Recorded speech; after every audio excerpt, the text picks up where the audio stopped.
By the time the speeches were done, I was the one refilling water glasses and pretending I knew where the extra napkins were kept because that was what I always did at Bridget Callahan's family events. Became quietly useful until someone needed me and then forgot I was there until they needed me again. The wedding was in Gatineau, just across the river from Ottawa.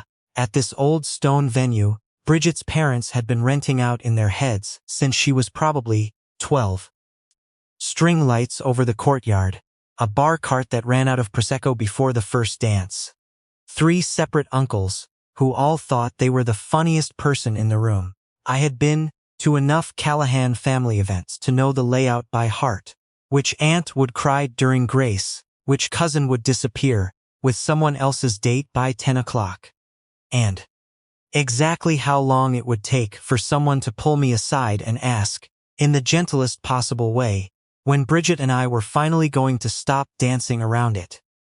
We had been friends for 9 years, 9 years of coffee at the Bridgehead on Elgin, of splitting poutine at 2 in the morning after her nursing shifts, of me driving her to the airport at 5 a.m. without being asked, of her showing up at my door with a 6-pack the night my dad had his first cardiac scare. We had built something that looked, from the outside, almost exactly like a relationship. Her family had simply stopped questioning whether we were one. Her brother Declan found me near the coat check around 9:30, holding a glass of rye I had not touched in 20 minutes. "You look like a man at someone else's wedding," he said. "I am at someone else's wedding," I said. "You know what I mean?" I did. I just was not ready to admit it. Declan was 2 years younger than Bridget, and built like someone who spent his 20s playing hockey and his 30s coaching it. Which was exactly what he had done. He was not subtle.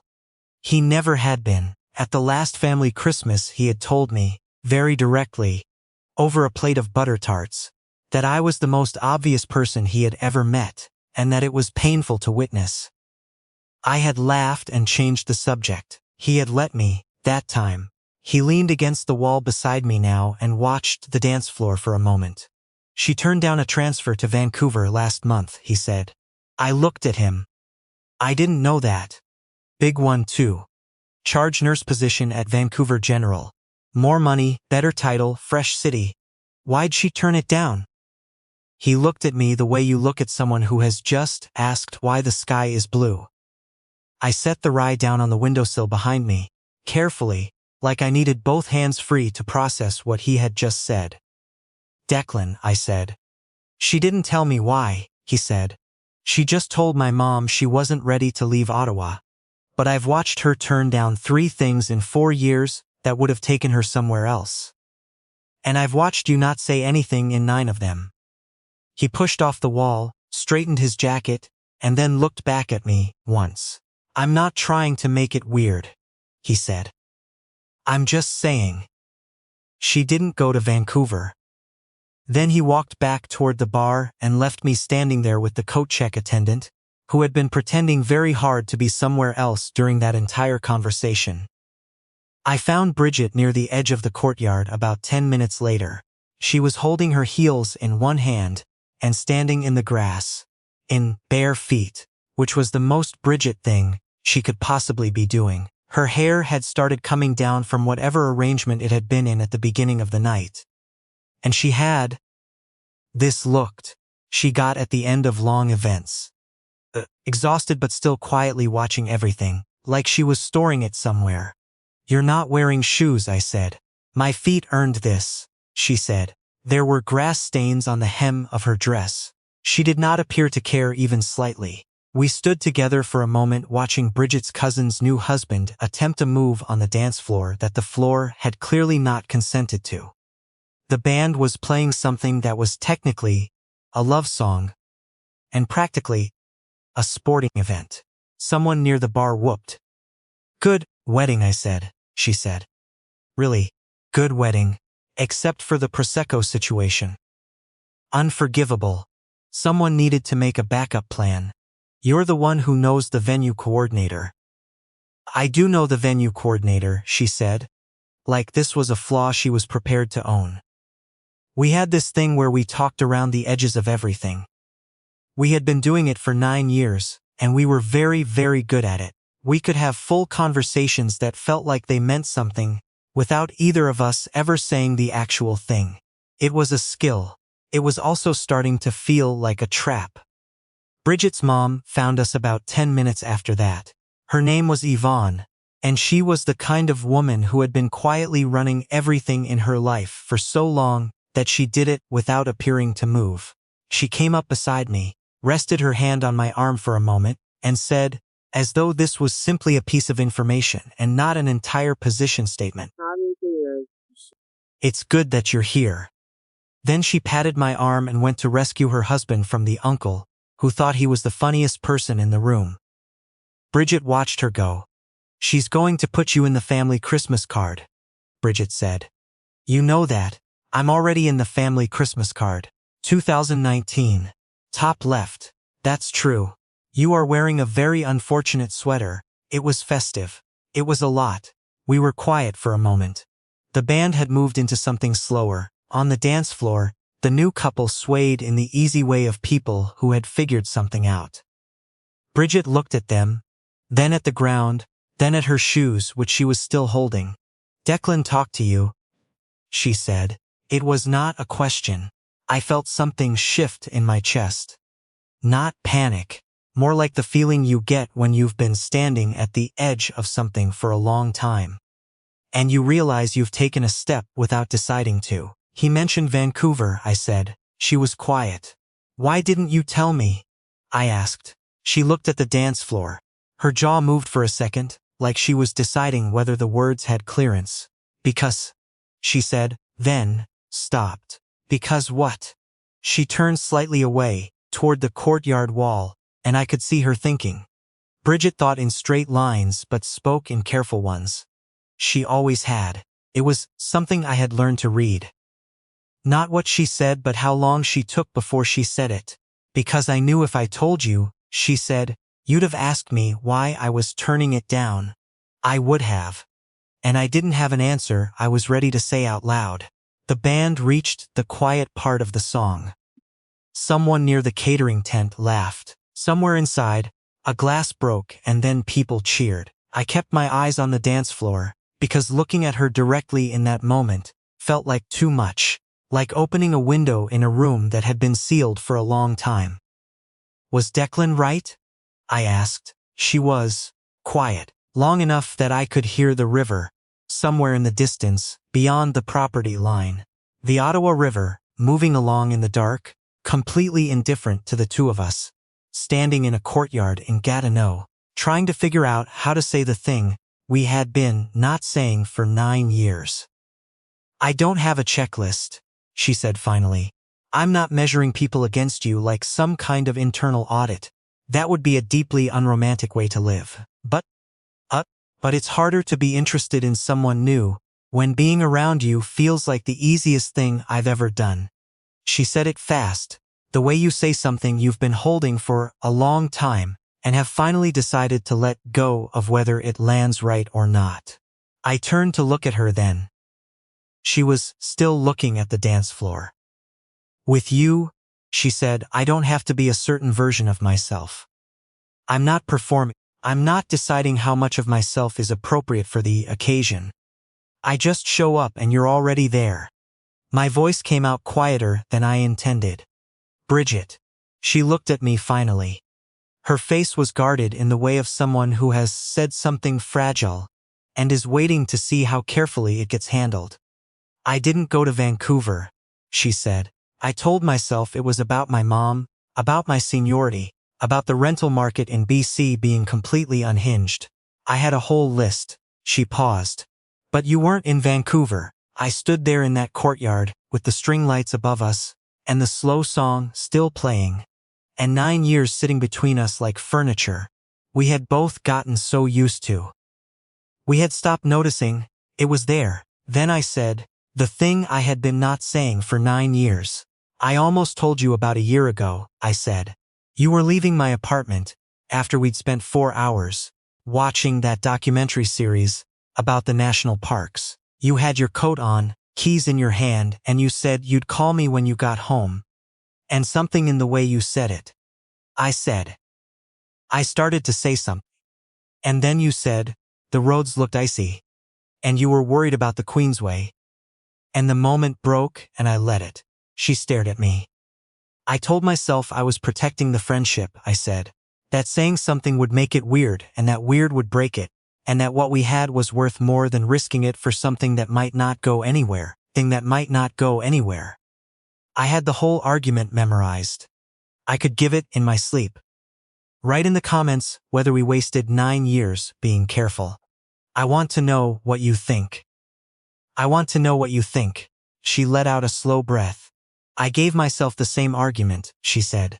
Different details, same conclusion. We were protecting the same thing, I said. From opposite directions. For 9 years, yeah. She laughed very quietly. It was not a happy laugh, or a sad one. It was the laugh of someone realizing the thing they had been treating as a burden had also been, without their pretension, a door. Declan is never going to let this go, she said. Declan earned it, I said. She looked at me sideways. He really did. The song ended. The band started something upbeat. The dance floor responded immediately, because people had been waiting for permission to move again. I could hear Bridget's dad doing something very enthusiastic near the center of it. You turned down Vancouver, I said. I turned down Vancouver, she said. I need you to know something first, I said. She waited. 9 years of this. I meant all of it. I wasn't here waiting for something better to happen. The Tuesday coffees and the airport runs and the time we drove 3 hours to Kingston because you'd never been to Fort Henry and I had a free weekend. That was not a consolation. It was the best part of my life. Her expression did something complicated. I know, she said softly. That's the thing, Ryans. I said. Then I caught myself and almost laughed. Sorry. That's the thing, I said. You've always known. And I never knew if that made it easier or harder. Both, she said. Definitely both. A little after that, her cousin Siobhan appeared looking for Bridget, because apparently the photographer wanted one more group shot before he packed up. Bridget looked at me, looked at Siobhan, and handed me her shoes. Hold these, she said. Like I'm the coat check now, I said. You have always been the coat check, she said, and walked away before I could answer. I stood there in the grass, holding her heels and watching her cross the courtyard to where her family had gathered in front of the stone wall. Yvonne pulled her in and fixed something at her shoulder. Declan appeared from somewhere and stood at the edge of the group with a beer in his hand and spotted me across the courtyard and gave me a look that managed to be simultaneously smug and deeply pleased with himself. I pointed at him. He raised his beer. After the photo, Bridget came back and took her shoes without putting them back on and said, "Come walk with me. There's a path down to the river." The path was narrow and unlit except for what came off the venue behind us. We walked single file for about a minute, and then it opened onto a small dock over a flat stretch of the Gatineau River, the main current further out, this edge of it barely moving. The city lights from Ottawa were visible across the water, blurred and orange in the low cloud. We stood at the end of the dock and neither of us said anything for a moment. Then Bridget said, "I want to ask you something, okay? If I had said something first, a year ago or 5 years ago, what would you have said?" I thought about it, really thought about it, because she deserved a real answer. I would have been terrified, I said, and I would have said yes. She nodded once, looking at the water. "I'm asking you now," she said, "not because Declan said something, and not because we've had 2 drinks, and the band is playing something slow. I'm asking because I am 32 years old, and I have spent 9 years building a life that is somehow more yours than anyone else's, and I think I would like to stop pretending that is accidental." The water moved. Something on the far bank rustled in the dark. Inside the venue behind us, the band had started something that sounded like a last song. "I don't want another 9 years of coffee and airport runs where I pretend that's enough," I said. "Good," she said. Because I turned down Vancouver. I know. And I'm not turning down anything else. I stepped closer. She didn't move back. The dock shifted slightly under us. Just the normal flecks of wood over water. But it felt like the whole thing was adjusting to something. I put my hand at her jaw, and she tilted her face up the way you do when you've made a decision and you're done waiting for the other person to catch up. I kissed her. It was not dramatic. It was quiet, warm, and felt like nothing I had to perform for anyone. Her hand came up to my arm and stayed there.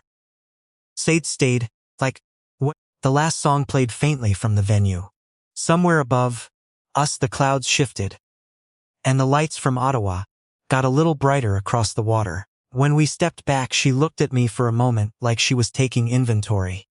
9 years, she said. 9 years, I said. Her mouth curved. We're telling people it was Declan's fault. It was absolutely Declan's fault. She's going to be impossible about this for the rest of his life. She said. He earned every second, I said. She laughed, and this time it was a real one, and I felt something I had been carrying for a very long time put itself down somewhere and stop asking to be carried. We went back to the venue and danced the last song with her parents and Declan, and 3 cousins, whose names I had finally learned after several years of pretending I already knew them. Yvonne caught my eye from across the dance floor and smiled in a way that made it clear she had known something before anyone said a word out loud. After that night, things changed the way things change when they've actually been ready for a long time. Not all at once, not dramatically, but clearly. We had dinner at a restaurant instead of my kitchen. I held her hand walking back to the car, and neither of us said anything about it because there was nothing to say. The Tuesday coffees on Elgin continued. Only now I didn't drive home after. Declan texted me the following Sunday. It said, "You're welcome," with a photo of him pointing at himself. I showed it to Bridget. She said, "Do not encourage him." I said, "He earned a little encouragement." She said nothing. But she was smiling, and she leaned her head against my shoulder on the couch the same way she always had, except now, I let it mean exactly what it meant, and stopped calling it something smaller.